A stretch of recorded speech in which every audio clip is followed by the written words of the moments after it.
I just tried logging into this game for the first fucking time in forever. I just got so many pop-ups. Oh my god. It was before I hit record, so I didn't get it. But Jesus, the amount of pop-ups I just got to even start playing the game. Holy...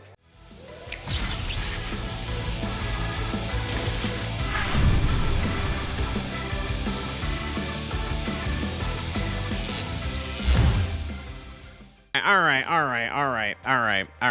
right. Listen.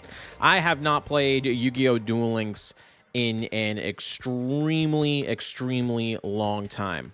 And, well, I think it's time to take a look and see how the game is doing from a meta standpoint, from a generic player standpoint, from... ranked. Basically, I'm just checking in with Duel Links, seeing what's up, seeing what's kind of new, what's been going on, if you will. Now, first things first, we got a little bit of I think 150 million download rewards special, which is pretty poggers, you know, at the end of the day, pretty poggers. And they're introducing dream tickets. Dream tickets are coming back. We're getting gems. We're also getting OG Dark Magician and OG Blue Eyes again. Oh my goodness. I don't know if I like the fact that the OG cards come back. I think collector cards, cards that essentially have no impact on the game other than to be, you know, collection cards, should be like a one-time thing. It kind of cheapens them when they return. At the end of the day, I don't really care that much, so whatever. If you missed them before, you can get them now. I only have one copy of each anyway, so now I'll have two copies of each. I don't know how long it'll last, probably up to a year, but we'll see how far they go with it. So that's pretty cool. I'm glad to see that we're getting more free shit, because the game needs to be more free to play. In terms of metagame, when it comes to competitive Duel Links, well, what's left of it anyway, you can see not a whole lot has changed from the last time I did a live report on Duel Links. For whatever reason, people are playing a bunch of Harpies, but when this tournament just happened on Monday from whenever this video was made, so probably a day or a couple days ago. You can kind of see 13 Harpies entered, but one topped.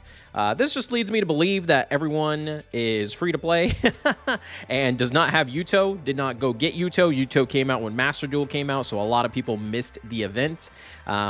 This makes me believe that people bought Harpies and the returning players are just playing Harpies, because if Harpies is the most entered deck at 13 copies and only one topped, that is not a meta deck. Harpies finally out of the meta game.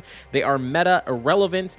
This has been the breakdown pretty much for all the past tournaments, including big $500 tournaments. Harpies are irrelevant, it seems, in the current metagame.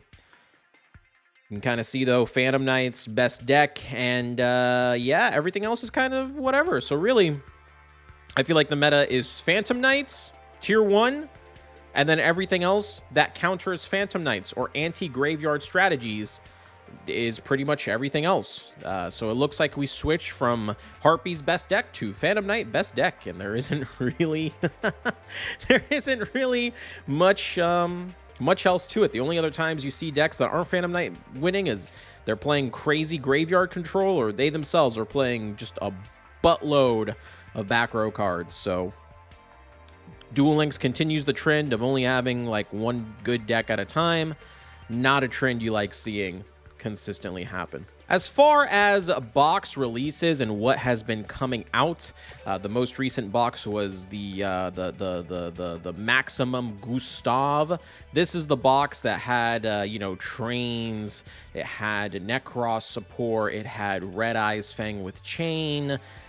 To my knowledge, not a single one of these cards are meta relevant. I quickly looked over the cards again just to make sure.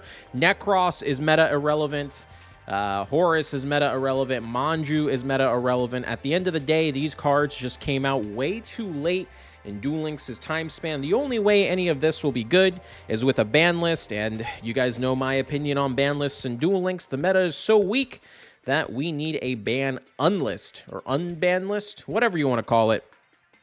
it's kind of disappointing as well, because literally the box right before this, the mini box, was completely meta defining, right? The Phantom Knights are extremely overpowered and easily the best deck. The only downside is you have to have Yugioh, and a lot of people don't have Yugioh, and that's why there isn't just like an overwhelming number of them, because they're they're really not that expensive either.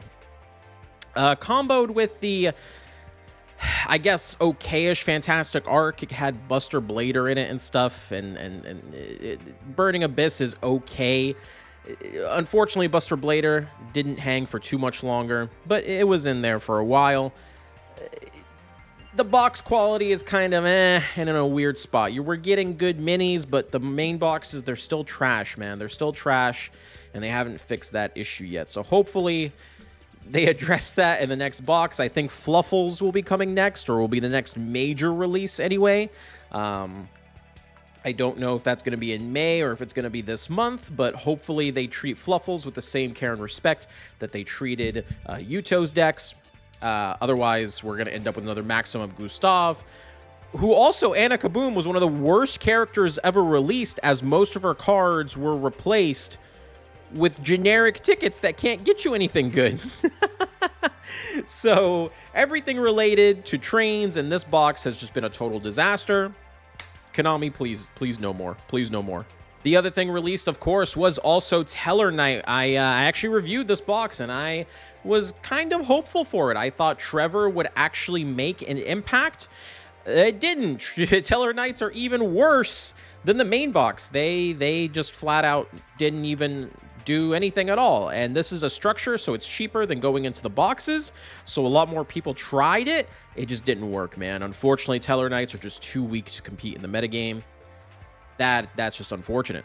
The only other thing to really check is the popularity card list. Taking a look at what we have, Kyroid #1, which is pretty funny, Destiny Draw users. Blue Eyes, Harpies is still up here, Dark Magician has gone up higher, Teller Knights is on here from the structure. You can see Phantom Knights are on here because it's a mini box, they're really cheap. Magnets. So it's changed up a little bit. There's Manju right there for us. Spells, there's that Book of Moon. Book of Moon's probably going to go first place when the Dream Ticket ends up getting there. Free Monster Reborn makes sense. MST is currently in Dream Tickets. Makes total sense they're here. Power of the Guardians, #11. That is insanity to me. I don't know what's going on there. Neo's Fusion's gone up after being unlimited. Pretty cool. Traps, TTH somehow still survives. I don't know. I have nothing to say on that. Karma Cut, Floodgate. Floodgate Trap Hole is extremely powerful trap in the current metagame. You can see we've got the Phantom Knight stuff as well. Trap Hole of Spikes. Geez, the free-to-play card. Extra deck monsters. You can see Dark Rebellion Dragon has taken the #2 spot, which is actually pretty huge. The top 3 hasn't really changed in forever. So there you go. Finally, some changes for you. Harpy Lady's dropping a little bit. Blue Eyes dropping a little bit. Utopic Ray is still there. There's the Teller Knights, etc. Popular skills, D-Draw #1, baby. That's why Kyroid's #1. Ultimate Dragons, and then Life Point Boost Alpha with Phantom Strategy right there as well. There you guys go. Just a quick little update on what's going on in Duel Links. I don't really care about anything else. The PvE is always boring in this game. I never really cared about it. What are your thoughts on Duel Links? Where's it going? Good direction, bad direction? Do you like the new cards? Do you hate the new cards? Let me know down in the comments. Like, comment, subscribe. Till next time.